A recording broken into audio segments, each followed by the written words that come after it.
എന്താ വിശേഷം? അപ്പ അറിഞ്ഞില്ലേ? ദിവസം ശനി.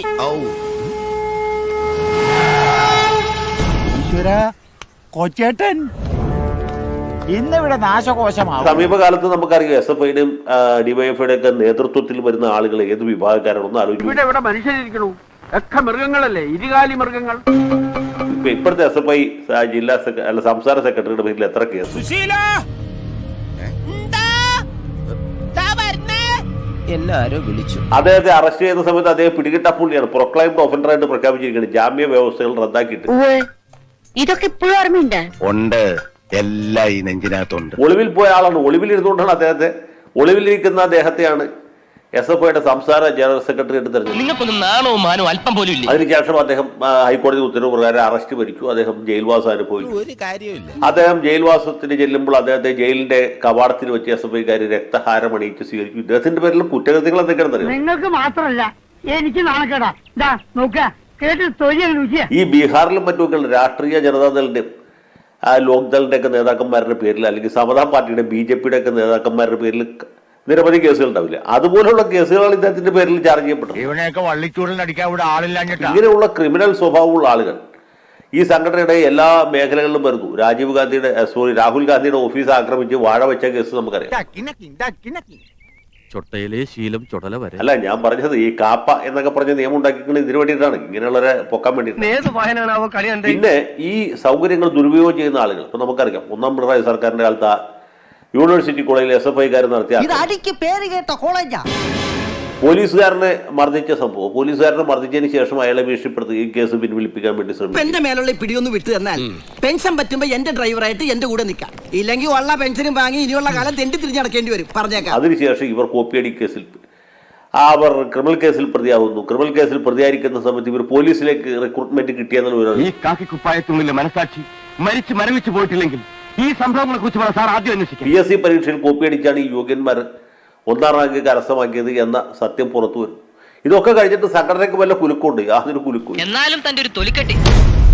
ചാർട്ടേഡ് ഫ്ലൈറ്റിൽ രാഹുൽ ഗാന്ധി വന്നു എന്ന് പറഞ്ഞാൽ അത് ഖജനാവിലെ പൈസ എടുത്തിട്ടല്ല രാഹുൽ ഗാന്ധി വരുന്നത്. അത് കോൺഗ്രസ് പാർട്ടിയാണ് അതിനുള്ള ചെലവ് വഹിക്കുന്നത്. AICC ആണ് പൈസ ചെലവാക്കുന്നത്. പ്രിയങ്ക ഗാന്ധി വരുന്നതും അല്ലെങ്കിൽ JP നഡ്ഡ വരുന്നു, അതാത് പാർട്ടികളുടെ ചെലവിലാണ്. ശ്രീ പിണറായി വിജയൻ CPMന്റെ ചെലവിൽ എവിടേക്ക് യാത്ര ചെയ്യുന്നതിന് നമുക്ക് സന്തോഷമുള്ളൂ. ചാർട്ടേഡ് ഫ്ലൈറ്റിലല്ല, അദ്ദേഹം സ്വന്തമായിട്ട് വിമാനം മേടിച്ചു പോയിക്കോട്ടെ, അതിന് വിരോധമില്ല. അദ്ദേഹത്തിന്റെ കുടുംബ സ്വത്ത് എടുത്തിട്ട് വിമാനം വാങ്ങിക്കുന്നതിന് നമുക്ക് വിരോധമില്ല. പാർട്ടി ഫണ്ട് ഉപയോഗിച്ച് വിമാനം വാങ്ങിക്കുന്നതിന് നമുക്ക് വിരോധമില്ല, സന്തോഷമുള്ളൂ. എന്തോ കുത്തി പറയുന്ന പോലെ എനിക്ക് ഫീൽ ചെയ്യുന്നുണ്ട് കേട്ടോ. കുത്തിയില്ലല്ലോ, കുത്താൻ പോണല്ലേ ഉള്ളൂ. പക്ഷേ ഞാനും നിങ്ങളൊക്കെ നികുതി കൊടുക്കുന്ന പൈസ ഉണ്ടല്ലോ, ആ പൈസ എടുത്തിട്ട് പോകുമ്പോഴാണ് നമുക്ക് ചെറിയ വിഷമം ഉണ്ടാവും. നാണമില്ലാതെ എന്തൊരു മറ്റുള്ളവന്റെ കീശത്തപ്പണം അധ്വാനിച്ച് ജീവിച്ചു. തൊഴിലില്ലാത്ത ലക്ഷക്കണക്കിന് ചെറുപ്പക്കാരില്ലേ നമ്മുടെ നാട്ടിൽ. ഇത്രയും യാത്ര കൊണ്ട് അവർക്ക് എന്തെങ്കിലും പ്രയോജനം? അല്ലെങ്കിൽ അന്തി ഉറങ്ങാൻ വീടില്ലാത്തവർക്ക് വീട്, പട്ടിണി കിടക്കുന്നവർക്ക് ഭക്ഷണം, അങ്ങനെ എന്തെങ്കിലും. തൃശ്ശൂർ പാർട്ടി സമ്മേളനത്തിന് വന്നു ഇല്ലേ? സമ്മേളനത്തിൽ ആദ്യം അവസാനം ഇരുന്നു. നല്ല നെരുപ്പ് കുച്ചി മന്ത്രിയായിട്ട് കൂടെ വരയ്ക്ക് ആരും ഇതുവരെ കിട്ടിയില്ലല്ലേ.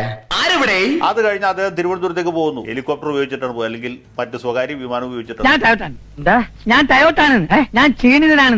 അതെ, ഞാൻ കുറച്ച് ദിവസം ഇവിടെ കാണും. ഇതൊക്കെ ധൂർത്താണ്. അദ്ദേഹത്തിന് അങ്ങനെ ചെയ്യാതെ അങ്ങനെയൊക്കെ ചെയ്യുന്ന ഒരു മുഖ്യമന്ത്രി കേരളത്തിൽ ചെയ്തിട്ടില്ല.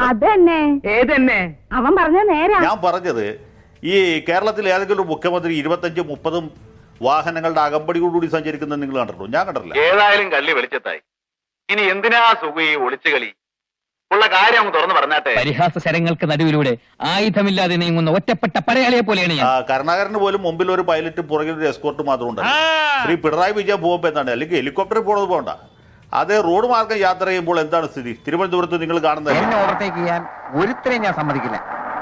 അമേരിക്കയിൽ ഞാൻ സമ്മതിച്ചില്ല. ഇതൊന്നും ശരിയായ ഒരു രീതിയല്ല. അതിനെയാണ് ശ്രീ സുധാകരൻ ഉത്തരവാദിത്തമുള്ള ഒരു പ്രതിപക്ഷ നേതാവ് എന്നുള്ള നിലയ്ക്ക് വിമർശിച്ചത്. വിമർശിക്കാനുള്ള സ്വാതന്ത്ര്യം അദ്ദേഹത്തിനുണ്ട്. എത്ര പാടിയിട്ടും ഒരു പ്രയോജനമില്ല ചേട്ടാ. അതുകൊണ്ടാണ് അദ്ദേഹം പറഞ്ഞ ഒരു തൊഴിലാളി കുടുംബത്തിൽ നിന്ന് വരുന്ന ഒരാൾ, എളിയ ജീവിത സാഹചര്യത്തിൽ നിന്ന് വരുന്ന ഒരാൾ ആണിത് ചെയ്യുന്നത് എന്നുള്ളതാണ് അതിന്റെ ഒരു ഗൗരവം വർദ്ധിപ്പിക്കുന്ന കാര്യം. അല്പന ഐശ്വര്യം കിട്ടിയാൽ അർദ്ധരാത്രിക്ക് ഉടപിടിക്കുന്ന കേട്ടിട്ടേ. അദ്ദേഹം ഏത് കുടുംബത്തിൽ നിന്ന് വന്നു എന്നുള്ളതല്ല. ഇനിയിപ്പോ അദ്ദേഹം കുബേര കുടുംബത്തിൽപ്പെട്ട ആളെ നോക്കി എന്ന് കരുതി ധൂർത്തടിക്കാൻ വേണ്ടു, അപ്പോഴും ധൂർത്തടിക്കാൻ പാടില്ല. രാജാവിന്റെയും സ്വഭാവം പിച്ചക്കാരന്റെ. ഈ ധൂർത്ത് അല്ലെങ്കിൽ ആർഭാടം പൊതു മുതൽ ഉപയോഗിച്ചുള്ള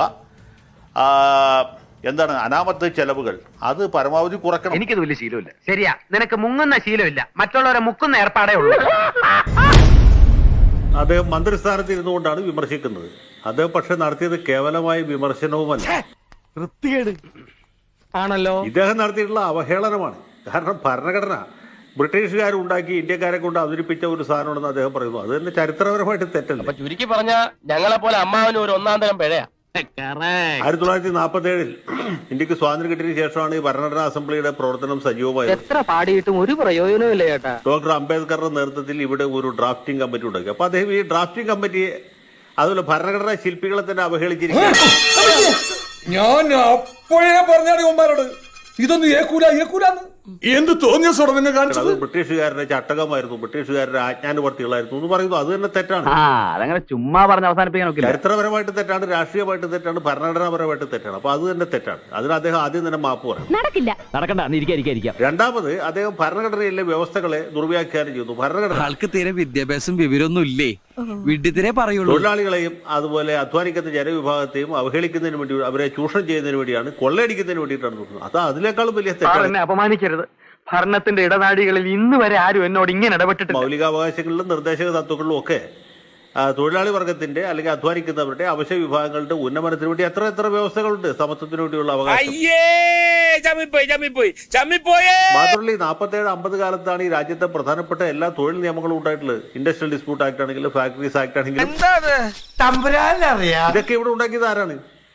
ഇതൊക്കെ മാർക്സിസ്റ്റ് പാർട്ടിയുടെ ഭരണഘടന അനുസരിച്ച് ഉണ്ടായതാണോ? അല്ല, ഇന്ത്യൻ ഭരണഘടനയിൽ നിന്നും ഉണ്ടായി വന്നതാണ്. ഇപ്പോഴാണ് ശരിക്കും ചർച്ചയായത് ഈ നിയമങ്ങളെല്ലാം തന്നെ. അപ്പൊ തൊഴിലാളികൾക്ക് അദ്ദേഹം പറഞ്ഞത് നിയമപരമായിട്ട് തെറ്റാണ്, ചരിത്രപരമായിട്ട് തെറ്റാണ്, രാഷ്ട്രീയമായിട്ട് തെറ്റാണ്. അതിന് അദ്ദേഹം പ്രത്യേകം മാപ്പ് പറയുന്നത്. പുറത്തിറങ്ങാൻ പറ്റാത്ത അവസ്ഥയല്ലോ, ഇനിയിപ്പോ എന്താ ചെയ്യുക? പിന്നെ ഇന്ത്യൻ ഭരണഘടനയെ അദ്ദേഹം വിമർശിക്കുകയല്ല, അവഹേളിക്കുകയാണ് ചെയ്തിട്ടുള്ളത്. അത് അദ്ദേഹത്തിന് ഒഴിച്ച് ബാക്കി എല്ലാ ആളുകൾക്കും മനസ്സിലാവും. അരിയാഹാരം കഴിക്കുന്നവർക്ക് യോഗ്യത വേണം, തറവാടിത്തം വേണം, കുലമഹിമ വേണം. അദ്ദേഹത്തെ പോലെ വിവരദോഷിയായ ഒരാൾ, അദ്ദേഹത്തിന് വിവരക്കേട് എന്ന് പറയുന്നത് ഒരു അലങ്കാരമായിട്ട് കൊണ്ടെടുക്കാം. പക്ഷെ അഹങ്കാരമായി കഴിഞ്ഞാൽ വലിയ ബുദ്ധിമുട്ടാണ്. അദ്ദേഹത്തെ മുഖ്യമന്ത്രി ഇടപെട്ട് തിരുത്തണം. അദ്ദേഹത്തെ മന്ത്രിസഭയിൽ നിന്ന് കുറച്ചു കാലത്തെങ്കിലും ഒഴിവാക്കണം. കൂടണ്ട, താൻ പോക്കോ. തന്നെ ആരെങ്കിലും പിടിച്ചു കെട്ടി വെച്ചിരിക്കുന്നു. അത് അപമാനകരമാണ്. ഇദ്ദേഹത്തെ പോലെ ഒരാള് മന്ത്രിയായിരിക്കാന്ന് വെച്ചാൽ ഇന്ത്യൻ റിപ്പബ്ലിക്കിന് അവമാനമാണ്, ഇന്ത്യൻ ഭരണഘടനയ്ക്ക് അവമാനമാണ്.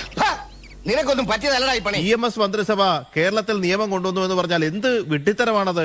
ഭരണഘടന വിരുദ്ധമായിട്ട് ഏതെങ്കിലും ഒരു സ്റ്റേറ്റ് അസംബ്ലിക്ക് ഒരു നിയമം ഉണ്ടാക്കാൻ കഴിയുമോ? ഏതെങ്കിലും അച്ചടിച്ചു വന്നിട്ടുണ്ടോ? ഇല്ല. നന്നായി.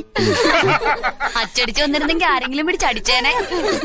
തൊഴിൽ നിയമം ഉണ്ടാക്കിയത് EMS ഒന്നും അല്ല. EMSന്റെ സർക്കാർ തൊഴിൽ സംബന്ധമായ ഒരു നിയമവും പാസ്സാക്കിയിട്ടില്ല. പാസ്സാക്കാനുള്ള ആവശ്യമില്ലായിരുന്നു. അതിനു മുമ്പ് കേന്ദ്ര ഗവൺമെന്റ് നിയമം പാസ്സായി കഴിഞ്ഞു. എന്താണ് തെണ്ടി നീ എന്നെ കുറിച്ച് അവളോട് പറഞ്ഞു കൊടുത്തത്? ദേഹത്തോട്ടാണ്ടല്ലോ ഇടിച്ച് ഇഞ്ച പരുവൊക്കെ ഞാൻ എന്റെ വേഷം കെട്ടലൊന്നും എന്റെ അടുത്ത് വേണ്ട. ഞാൻ ആരാണെന്ന് എനിക്ക് അറിയില്ല. ഈ ഭൂപരിഷ്കരണ നിയമം എങ്ങനെ സംരക്ഷിച്ചു വെച്ചാൽ അത് ഭരണഘടനയുടെ 9ാം ഷെഡ്യൂളിൽ പെടുത്തി. എന്നാലും അവരുടെ മുമ്പിൽ നമ്മൾ ചതിയന്മാരായില്ലേ? അത് 9ാം ഷെഡ്യൂളിൽ പെടുത്തിയ കേന്ദ്ര സർക്കാരിന്റെ തീരുമാനം സാധുവാണ്. ആ 9ാം ഷെഡ്യൂൾ ഉള്ളതുകൊണ്ടല്ലേ കേരള ഭൂപരിഷ്കരണ നിയമം നിലനിന്ന്. അതൊക്കെ നാട്ടുകാർക്ക് അറിയാവുന്ന കാര്യമല്ല. അല്ലേ? അല്ലെങ്കിൽ നമ്പൂരിപ്പാടിന്റെ 1959 നിയമം പോലെ ഇതും അടിച്ചു പോയരെ, ഫ്യൂസ് പോയരെ. ഇതൊക്കെ സജി ചെറിയാൻ അറിയാമോ? മുതലാളി വിഷമിക്കാതിരിക്കും, നമുക്ക് സമാധാനമായിട്ടിരുന്ന് ആലോചിക്കാം. എങ്ങനെ സമാധാനം ഇരിക്കോടോ? ഈ പോത്തിരന്ത് ഏത്തവാഴ എന്നൊരു ചൊല്ലി ഞങ്ങളുടെ നാട്ടിലുണ്ട്. സജി ചെറിയാരെ എന്ത് ഭരണഘടന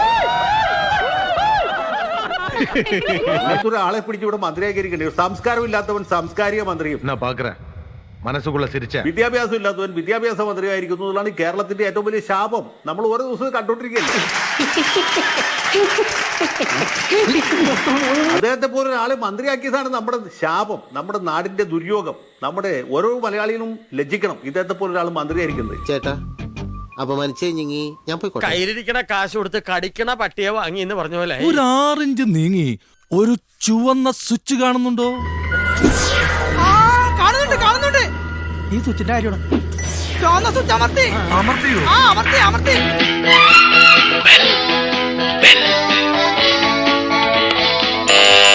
താങ്ക് യു.